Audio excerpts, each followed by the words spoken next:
House Select Committee wrapped up a series of January 6th hearings in primetime last night. Key witnesses from inside the White House testified on former President Trump's inactions over those 187 minutes as the insurrection took place. Here is Trump's former White House counsel, Pat Cipollone. It sounds like you, from the very onset of violence at the Capitol, right around 2 o'clock, were pushing for a strong statement that people should leave the Capitol. Is that right? I was, and others were as well. Okay. Pat, you said that you expressed your opinion forcefully. Could you tell us exactly how you did that?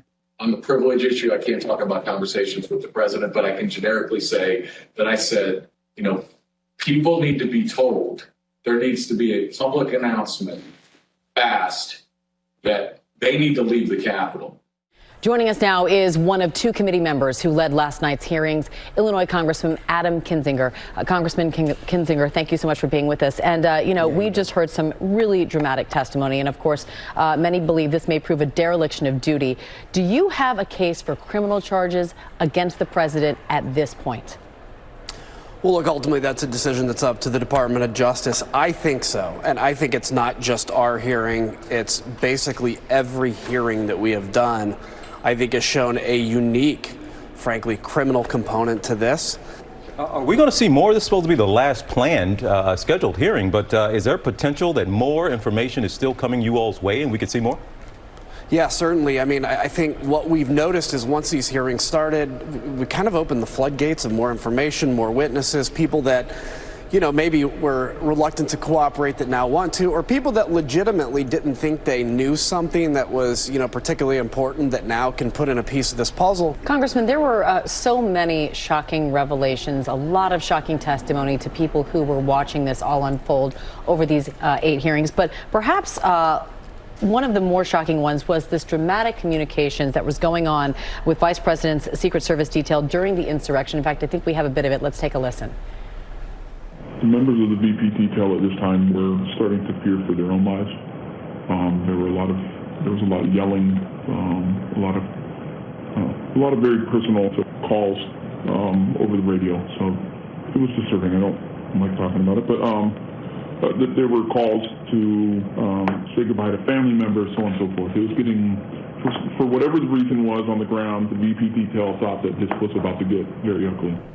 Agents calling to say goodbye to family members as if you're on a downed plane. It's pretty unthinkable. What was your reaction to hearing that?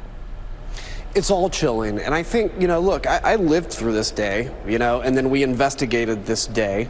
But it wasn't until really probably a few months ago when I realized, I don't know why it skipped, but the vice president, where he was so close to being cut off from an exit route. And you keep in mind at that point, the feeling was, because there was nothing that led us to believe otherwise, we would all be inundated. There would probably be some kind of a lethal back and forth, trying to defend the vice president or defend members of Congress, but ultimately you'd be overwhelmed by this crowd.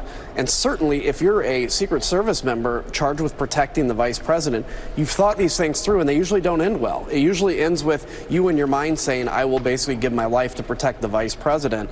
But for a few heroic actors, the vice president had no escape route. Congressman, something else that certainly stood out to folks. I guess these were outtakes. Anybody who, I guess some of us who work in TV know what it's like to try to tape something over and over and over again. But this was fairly remarkable to see. What did you make of what was going on? What did you see in a president at that moment who couldn't just get his words right? There seemed to be particular words he wanted left out. Yeah, that's the point. Look, he's actually pretty good going off the cuff. It's hard to imagine any other time it took him an hour to make a 3-minute speech. The point wasn't to make fun of any outtakes. The point was he didn't want to deliver that speech, particularly when he said, I don't want to say the election's over. I mean, come on, the election was over. This was January 7th. This was after the insurrection. Everybody, had assumed that he was fine with now it's over. He still said he didn't want to say it, which goes to motive as well. Well, Congressman, I know that you are just one of 2 Republicans on this committee. You voted for Trump's impeachment. You've gotten death threats on social media. And I know that you are not running for re-election. who then takes your seat? Who then leads the Republican Party, or at least is someone who's willing to stand up to what they believe is right and not necessarily toe the party line? Who out there is willing to follow in your footsteps, so to speak?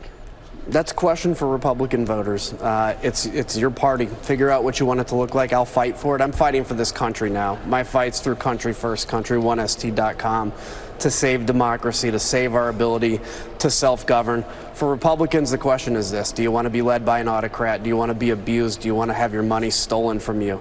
If you do, stick with Donald Trump. If you don't, rise up and take your party back. We will leave it with that very powerful statement. Congressman Adam Kinzinger, thank you so much for your time. We know you're extremely busy, so we appreciate it. You bet. Thanks. Well, hey there, GMA fans. Robin Roberts here. Thanks for checking out our YouTube channel. Lots of great stuff here. So go on, click the subscribe button right over here to get more of awesome videos and content from GMA every day, anytime. We thank you for watching, and we'll see you in the morning on GMA.